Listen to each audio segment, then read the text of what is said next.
Welcome to all of you in this video. Today we will discuss about यड़ स्वर संधि। आज हम discuss करने वाले हैं स्वर संधि के भेद के अंतर्गत कि यड़ स्वर संधि अर्थात यड़ संधि क्या होता है, इसे किस प्रकार से समझा जाता है, इसे किस प्रकार से क्वेश्चन को सॉल्व किया जाता है। ओके, तो चलिए देखिए यड़ संधि। तो यहीं पर यह यड़ संधि तो यड़ स्वर संधि का भेद है।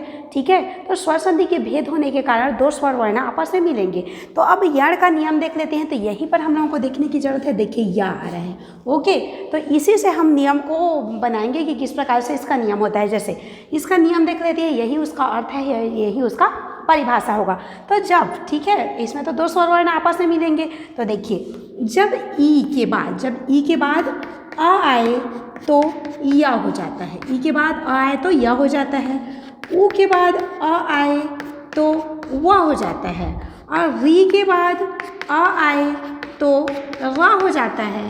तो इसे ही हम यड़ संधि कहेंगे। देखिए यह है तो यहाँ पर या आ गया, जो कि मेमोराइज करने का बेस्ट तरीका है। ओके, तो जब ई के बाद जब छोटा ई रहे या फिर तो यहाँ पर रहे बड़ा ई, जब छोटा ई या फिर तो बड़ा ई के बाद अन्य कोई स्वर आता है, अन्य मतलब यहाँ पर ई है तो यहाँ पर ई नहीं होगा, बाकी कोई भी अन्य स्वर वर्ण अ से लेकर के औ तक आ सकता है, लेकिन छोटा ई और बड़ा ई को छोड़ करके। तो जब ई या बड़ा ई के बाद, जब छोटा ई या बड़ा ई के बाद, इस देखिए आगे पीछे लिखे बट आप इसको आगे पीछे कर सकते हो। ओके, जब ई छोटा ई या बड़ा ई के बाद ह्रस्व ई या दीर्घ ई के बाद कोई भी अन्य स्वर वर्ण आता है तो या हो जाता है, या हो जाता है कोई भी स्वर वर्ण, और जो भी स्वर वर्ण यहाँ पर आएगा वो इसके साथ आकर के जुड़ जाएगा। ओके, जब ई या ई के बाद कोई भी अन्य स्वर वर्ण आता है तो या हो जाता है। जब ऊ या फिर तो बड़ा ऊ के बाद कोई भी अन्य स्वर आता है, यहाँ पर कोई भी अन्य स्वर आएगा तो वह हो जाता है।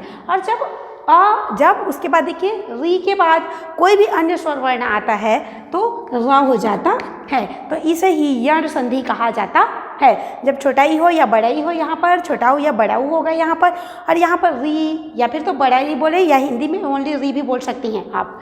तो देखिए जब ई के बाद कोई भी अन्य स्वर आता है, आ के स्थान पर कोई भी अन्य स्वर आएगा तो या होगा। और ये या हाफ क्यों है? क्योंकि यहाँ पर आ है तो ये फुल हो गया है या, और यहाँ पर आ रहता तो या हो जाता, यहाँ पर ऊ रहता तो यू हो जाता, यहाँ पर ओ रहता तो यो हो जाता। ओके, तो जब ई या ई के बाद कोई भी भिन्न स्वर वर्ण आता है तो या हो जाता है। जब ऊ या बड़ा ऊ के बाद कोई भी भिन्न स्वर वर्ण आता है तो वा हो जाता है। जब री के बाद कोई भी अन्य स्वर वर्ण आता है तो रा हो जाता है। और यहाँ पर आपको समझने की जरूरत है कि ई है यहाँ पर, तो ई के बाद बड़ा ई भी यहाँ पर हो सकता है, ऊ है तो बड़ा ऊ हो सकता है, री है तो बड़ा री हो सकता है। बट इसके बाद अगर हम ज्वाइन करेंगे तो ई के बाद ई नहीं आना चाहिए, कोई भिन्न स्वर आएगा। ऊ के बाद ऊ नहीं आना चाहिए और री के बाद री नहीं आना चाहिए। तो इसे ही हम यड़ संधि कहेंगे। ओके, तो यहाँ पर देखिए, यहाँ पर जो भी मात्रा हम ऐड करते जाएंगे, यहाँ पर तो बड़ा ई बड़ा ऊ बड़ा री करेंगे तो इधर प्रभावित नहीं होगा। बट यहाँ पर अ है तो ये या पूरा हो गया, जैसे यहाँ हाफ था वो पूरा हो गया है। ओके, और यहाँ पर अब आ डालोगे तो या हो जाएगा। यहाँ पर जो भी स्वर वर्ण ऐड करोगे आप ई को छोड़ करके, ई है तो ई नहीं होगा, ऊ है तो ऊ नहीं होगा, री है तो री नहीं होगा, छोटा बड़ा री ऊ ए नहीं होने वाला है। ओके, और यहाँ पर री है तो यहाँ पर ई आप ऐड कर सकते हो, ये इसको यहाँ ले आ सकते हो। बट यहाँ पर इक्वल वर्ण नहीं होना चाहिए, एक जैसा सवर्ण नहीं होना चाहिए। तो देखिए जब ई के बाद कोई भी अन्य स्वर आता है तो या हो जाता है, ऊ के बाद कोई भी भिन्न स्वर आता है तो वा हो जाता है, री के बाद कोई भी भिन्न स्वर आता है तो रा हो जाता है। तो इसे ही हम यड़ संधि कहेंगे। और यहाँ पर आप जो भी मात्राएं ऐड करेंगे, ओके, सवर्ण को छोड़ करके जो भी मात्राएं यहाँ पर ऐड करेंगे वो इसके साथ आकर के जुड़ता जाएगा। जैसे समझने के लिए देखिए मैं यहाँ पर ऊ ऐड कर देती हूँ तो ई आ या होता है, बट ई ऊ है तो यू हो जाएगा। ओके, तो जो भी मात्रा आप ऐड करेंगे वो यहाँ पर जुड़ता जाएगा। अब देखिए इसको मेमोराइज करने का बेस्ट तरीका देख लेते हैं हम लोग। तो मेमोराइज करने का बेस्ट तरीका यही है, ई आ या, ऊ आ वा, री आ रा। तो इसे ही हम यड़ संधि कहेंगे। ये बेस्ट तरीका है मेमोराइज करने का तक, और बोल सकते हैं माइंड पे स्टोर करके रखने का। ई आ या, ऊ आ वा, री आ रा। अगर संस्कृत की बात करें तो यहाँ पर री लिख देंगे, री और प्लस आ तो यह हो जाएगा ला। ओके, बट हिंदी में हमारा तीन ही है, ई आ या, ऊ आ वा, री आ रा। तो यहाँ पर ई आ या इस प्रकार सेट कर सकते हैं, ई आ या, ई ऊ यू, ई ओ यू, ई आओ या। ओके। अब इसको देखेंगे, यहाँ पर छोटा ऊ या बड़ा ऊ दोनों हो सकता है। ओके, अब उसके बाद ई ऊ वा, ऊ है तो वा हो गया, और ऊ ओ रहता तो ओ, इसमें ओ की मात्रा ऐड कर देते हैं हम, मतलब यहाँ पर जो भी मात्रा ऐड करेंगे वो इसके साथ आकर के मिक्स होता जाएगा। तो इस प्रकार से हमने यश संधि के नियम के अनुसार ई या ऊ वा री रा, तो ई छोटा या बड़ा ई के बाद कोई भी भिन्न स्वर वर्ण आता है तो यह हो जाता है, और जब ऊ या बड़ा ऊ के बाद कोई भी भिन्न स्वर आता है तो वह हो जाता है, जब री के बाद कोई भी भिन्न स्वर आता है तो रा हो जाता है। तो इसे ही यण संधि कहा जाता है, मतलब यण स्वर संधि कहा जाता है, क्योंकि दो स्वर वर्ण ही आपस में जुड़ेंगे। एक तो संधि किसे कहेंगे, जब दो वर्ण आपस में मिलते हैं तो उसमें कुछ भी कार्य उत्पन्न होता है, वो तो उसे हम संधि कहेंगे। और स्वर संधि के अंतर्गत जब स्वर वर्ण और स्वर वर्ण आपस में मिलेंगे और उसमें कुछ भी कार्य उत्पन्न होगा तो उसे स्वर संधि कहेंगे। बट यण में हम लोग ई और रा को जोड़ेंगे तो या उ व एंड री रा होता है। इस नियम अनुसार यण संधि का ये नियम है, यही इसकी परिभाषा है। अब हम लोग उदाहरण से इसको समझ लेते हैं कि इसको किस प्रकार से सॉल्व किया जाता है। ओके, तो जैसे इति प्लस आदि कर देते हैं, जैसे इति बोले तो ई आ गया लास्ट पे, ओके, प्लस आदि, इति प्लस आदि, इति प्लस आदि मतलब और है बोल सकते हैं, और आदि मतलब और होता है। ओके, जैसे राम श्याम मोहन आदि, या फिर तो इत्यादि बोले तो और कुछ है उसके आगे। ओके, और बॉयज़ भी हो सकते हैं, बट और कुछ सामान के लिए भी आप आदि का यूज करते हैं, इत्यादि या फिर तो आदि।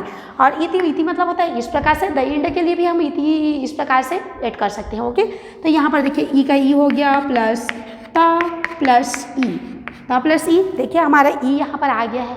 ओके, तो इति हो गया, अब प्लस का प्लस यहाँ पर लिख देती हूँ, आ का लिख देती हूँ आ, प्लस दी का दी। ओके, अब देखिए नियम के अनुसार ई आ या, ओके, ई आ या है तो ई आ हो जाएगा तो या हो जाएगा। ओके, अब देखेंगे ई आधाता है तो इस प्रकार से हम आधाता यूज कर सकते हैं, या का लिख देते हैं या, और दी जो बचा है वो दी, इत्यादि, इति प्लस आदि इक्वल इत्यादि, इस प्रकार। ओके, इति प्लस आदि। अब इस प्रकार से हमने तो फर्स्ट एग्जाम्पल समझ लिया। उसी प्रकार से एक और देख लेते हैं, प्रति मतलब की ओर भी होता है, उसकी ओर, इसकी ओर, की ओर। ओके, और उसके प्रति मतलब उसकी ओर बोल सकते हैं। अगर ध्यान आकर्षित करना रहेगा तो पर भी हम प्रति का यूज कर सकते हैं, किसी को दिखाना होगा तो।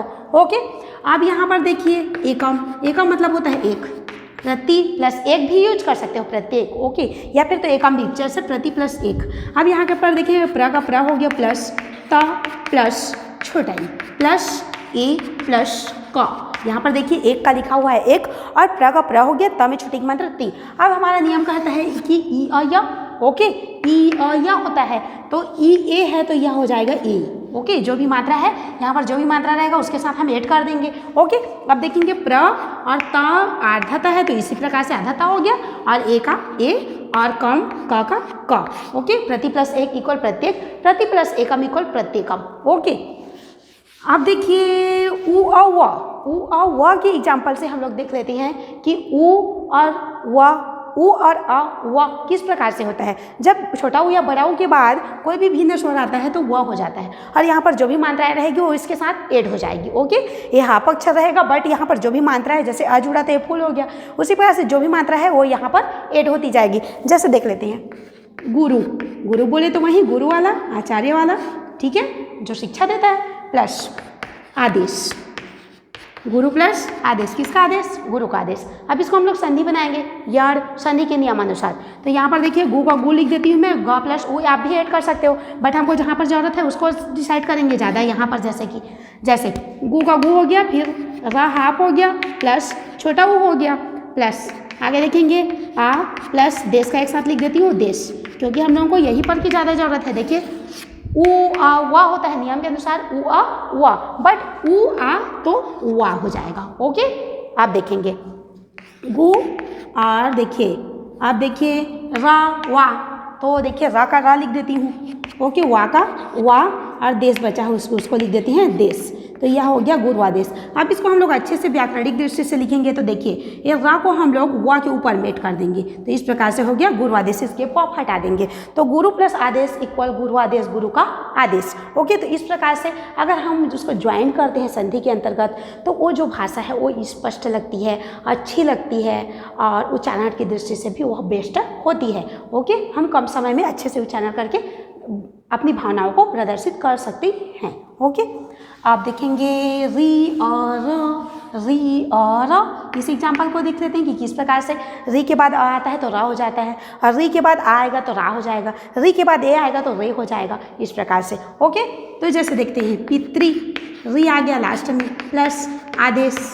अब मातृ प्लस आदेश भी लिख सकते हो आप, और जो भी री आया लास्ट में ऐसा भी एग्जाम्पल ले सकते हो। ओके, जैसे पी का लिख देती हूँ मैं, पी, प प्लस ई भी लिख सकते हो आप। अब देखिए ता प्लस री, ए री हो गया। ओके, अब देखेंगे आ प्लस देश। अब यहाँ पर देखेंगे कि री आ रा, तो री आ रा। ओके, अब देखेंगे पी, और देखिए ता प्लस रा इक्वल त्र होता है, ता और रा को जोड़ देती हैं तो वो ये हो जाता है त्र। अब ये ता है और रा को जोड़ देंगे तो यह हो जाएगा त्रा। ओके, तो पी और त में रा के मंत्र त्रा हो गया, त और रा को जोड़े तो त्रा, और देश जो बचा है वो देश। तो इस प्रकार से पितृ प्लस आदेश इक्वल पित्रादेश, पिता का आदेश। किसका आदेश? पिता का आदेश। ओके, तो इस प्रकार से हमने ई अ य उ अ व एंड ई अ र को समझ लिया। अब अगले एग्जाम्पल से हम लोग कुछ समझने की कोशिश करते हैं। जैसे देखिए प्रति प्लस एकम तो प्रत्येकम हो जाएगा, ई अ य, लेकिन ई ए ये। अब देखिए नदी प्लस अम्बु तो यह नदी अम्बु। इसी को थोड़ा सा और देख लीजिए, जैसे नदी प्लस अम्बु, अम्बु मतलब जल है, नदी मतलब नदी है, नदी का जल। ओके, अब देखिए न प्लस द प्लस बड़ाई। ओके, यहाँ पर छोटाई और बड़ाई दोनों हो सकता है। अब देखिए और इसमें लिख देती हूँ आधा मिले वो, इसको भी आप अलग कर सकते हो, बट हम एक साथ लिख देते हैं। अब देखिए ई अ य।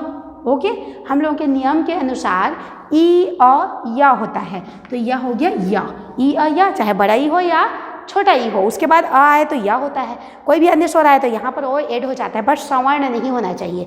अब देखिए ना का ना हो गया, और आधा दा का द्या हो गया, और द आधा दा का द, और या का या, और आधा मा मिले बू। तो इस प्रकार से नद्यम्बु हो गया। अगर हम लोग देखिए द या को जोड़ देते हैं यहाँ पर, द प्लस या इक्वल द्या, ये द्या है, इसको ध्या भी आप बोल सकते हो कि द या द्या। तो इस प्रकार से देखिए ना का ना हो गया, द या द्या, और आधा मा मिले बू। तो इस प्रकार से हमारा संधि का यहाँ से कंप्लीट हुआ। अब देखिए सु प्लस आहा, ठीक, जैसे देखिए गुरु प्लस आदेश तो यह गुरुआदेश हो जाएगा, और सु प्लस आहा, सु प्लस आहा, इसको हम लोग देख लेते हैं कैसे होता है। सु, ओके, सु प्लस आहा, तो सु मतलब अच्छा भी होता है। ओके, तो सु प्लस आहा। ओके, अब यहाँ पर देखेंगे स प्लस छोटा ऊ प्लस आ प्लस हा। अब नियम के अनुसार देखिए उ आ व, उ आ व, तो उ आ वा। अब देखिए तो ये आधा सा है, इसको हम इस प्रकार से कर सकते हैं, वा का वा हो गया और हा का हा। सु प्लस आहा इक्वल स्वाहा, सु प्लस आहा इक्वल स्वाहा। अब देखिए पितृ प्लस उपदेश तो पितृपदेश हो जाएगा, ता और रा जोड़ करके पितृपदेश हो जाएगा, री और रा होता है क्योंकि, तो री उरु पितृपदेश। उसी प्रकार से पितृ प्लस आदेश तो पित्रादेश। तो इस प्रकार से हमने यह संधि के अंतर्गत दो स्वरवर्ण आपस में जुड़ेंगे। ओके, फर्स्ट में छोटा ही बड़ाई, छोटा उ बड़ा उ या री हो सकता है, उसके बाद कोई भिन्न स्वरवर्ण आएंगे तो वह ई के साथ ई अ या, उ अ व, री अ र, ये बेस्ट तरीका है याद करने का। और इसमें आपको समझने की भी जरूरत है कि ये छोटा ई, बड़ा उ या री हो सकता है, और इसके बाद कोई भी भिन्न स्वर मतलब इसके जैसा ना हो। ओके, यहाँ पर ई है तो ई नहीं होगा, उ है तो उ नहीं होगा, री है तो री नहीं होगा, बल्कि कोई भिन्न स्वर होगा। तो ई के बाद कोई भी भिन्न स्वर आए तो या होता है, उ के बाद कोई भी भिन्न स्वर आए तो वह, री के बाद कोई भी भिन्न स्वर आए तो रा होता है, बट ये हाफ होता है। ओके, बट यहाँ पर हम अ जोड़ दिए इसीलिए फुल हो गया है, और यहाँ पर जो भी मात्रा आप ऐड करेंगे उसके साथ ऐड करते जाइएगा। तो यहाँ से आज का हमारा टॉपिक यण स्वर संधि कंप्लीट होता है। Thank you.